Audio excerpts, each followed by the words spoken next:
Hey guys, AJAX 22 here, making a quick update video on that rusty 870. As you can see, I got the electrolysis to clean it up enough to slam some of the donor parts into it.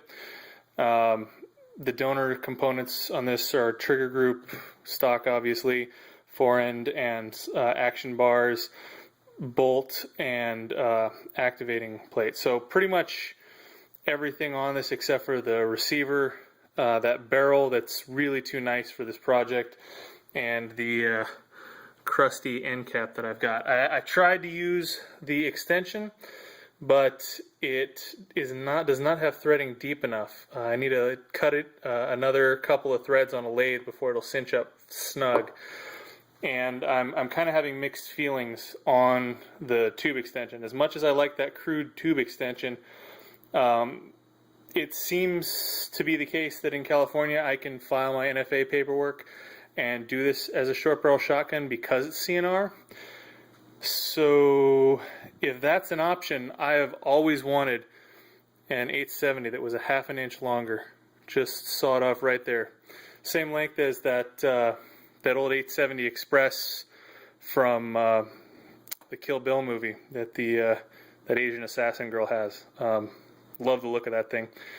I like the top folding stock on it. If I can find a beat up enough top folding stock, I think that could be a winning combination on this.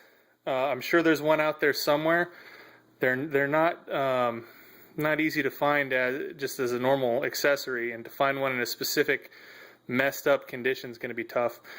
Let me pause this and adjust some things so we can see if we can show you the pits that are going on in the metal. The condition of the receiver is a little bit different than we'd earlier thought. One sec.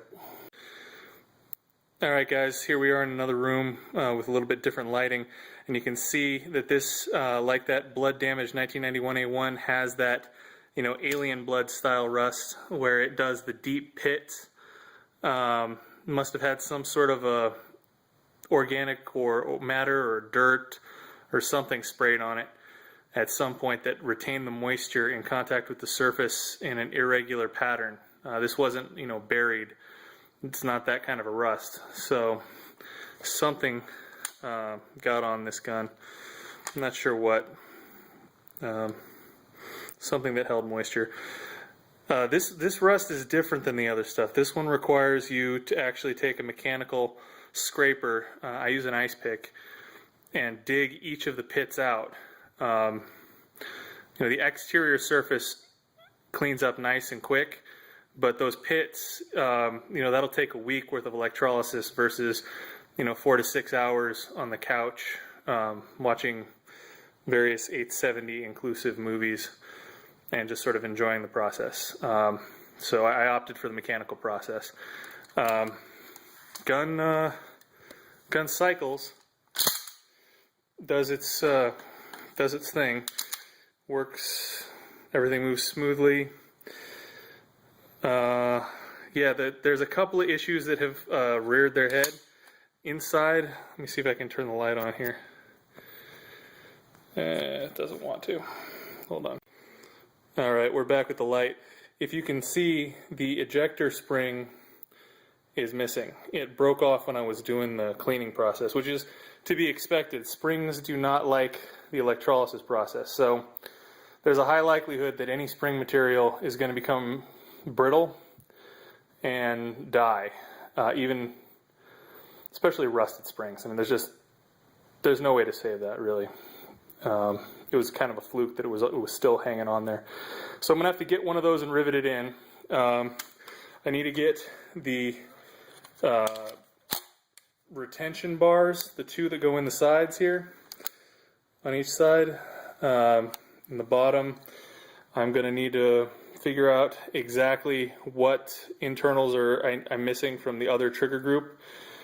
I need to get a stock. I need to get a mag tube spring. I need to get a forend.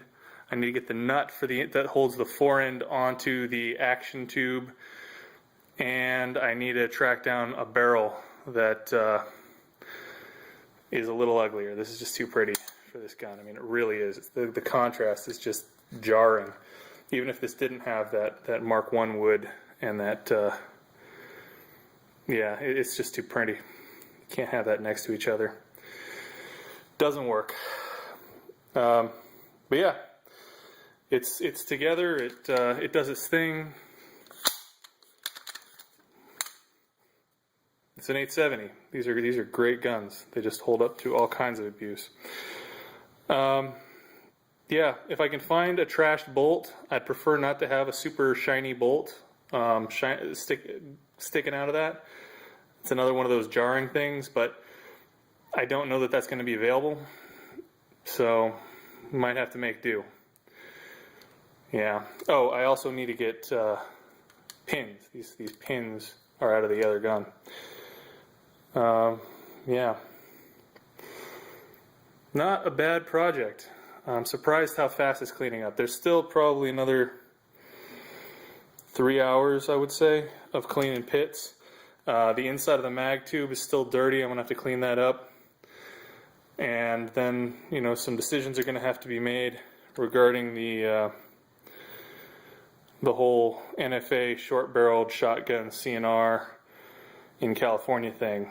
If that can be done, and I hear some people are doing it, I'd really like to go that route, but that's going to require an NFA trust, and that's going to require, you know, a tax stamp, and it'll delay the project. So I'll make it operational either way first. But yeah, that would be nice, real short. All right, that's pretty much it for now. I'm gonna clean this up and start tracking down some parts for her. Some guys have offered to donate a couple of internals, and I'm going to take them up on it. It's just so difficult to find anything with any honest wear anymore. So, yeah, when you find it, grab it. Have a good one, and I'll keep you posted as this starts going together. Thanks.